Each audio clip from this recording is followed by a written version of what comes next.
welcome to the Live Strong series. It is your girl Sharon Strong, and today I'm bringing to you an ab routine which I usually like to do, say on an off day with no weight training at all, just to get something done. Or say if I've had a really light session and I want to do some direct ab work, I use this. And I don't know if you guys have been following my new Shred series which I recently started, but if you haven't, then you can catch it right here. But I find this routine pretty effective, especially while laying out.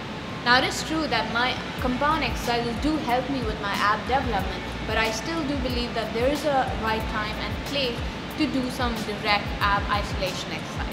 So first off, I started with a decline bench crunch. Now first thing to remember with this exercise is on the way down, I don't allow my back to touch the bench, okay, because we are not doing a full sit-up, we're just doing a crunch. So it's a shorter range of motion, so don't allow your back to touch the bench. So the second thing I make sure is that my abs are squeezed at all times. I want them to be engaged at all times. So as I do the slow controlled movement, I'm always making sure that my abs are squeezed.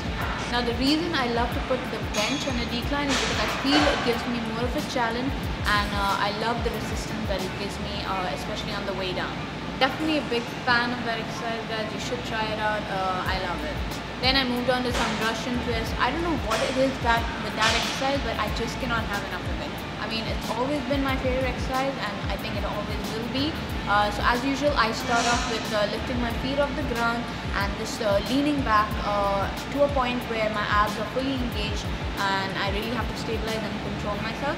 And then I pick a weight that's suitable for me and I twist from side to side. It's like slow and controlled movement. You're just moving your torso and your legs remain stable. Then I came back to the decline bench and I did some reverse crunches on it this time. So all you need to focus on is just bringing your knees to your chest or to your shoulder, whichever is comfortable for you or whatever works for you. And to me, I like to bring it up to my shoulder, sometimes to my chest. It depends on how I feel at that time.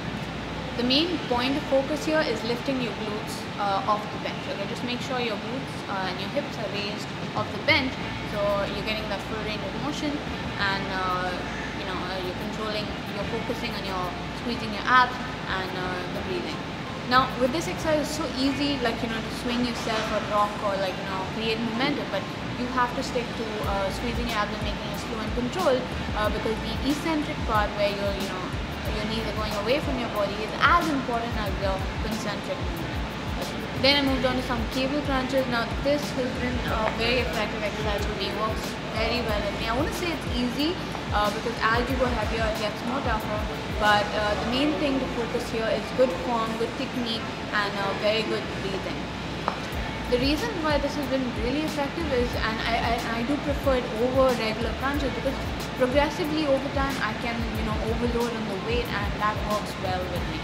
The main thing again to focus here is your upper body is stable, okay? Your upper arms, everything is stable. You're not pulling your arms down when you crunch. Basically, the only thing that's happening is flexion at your abdominal region.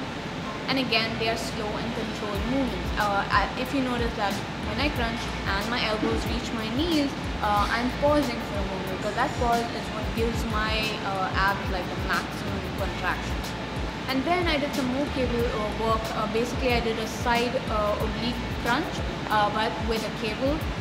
So this is a very difficult exercise because, for one, you're planking and then you're crunching as well with cable. So it provides a lot of resistance. I like to leave this at the end because that's when you're most tired and you have to work even harder to stabilize yourself. So that is all for this video. I hope you guys liked it, and do follow it and let me know how it works for you. Do stay tuned and keep watching this series because I'm coming to you with much more exciting videos. Stay strong.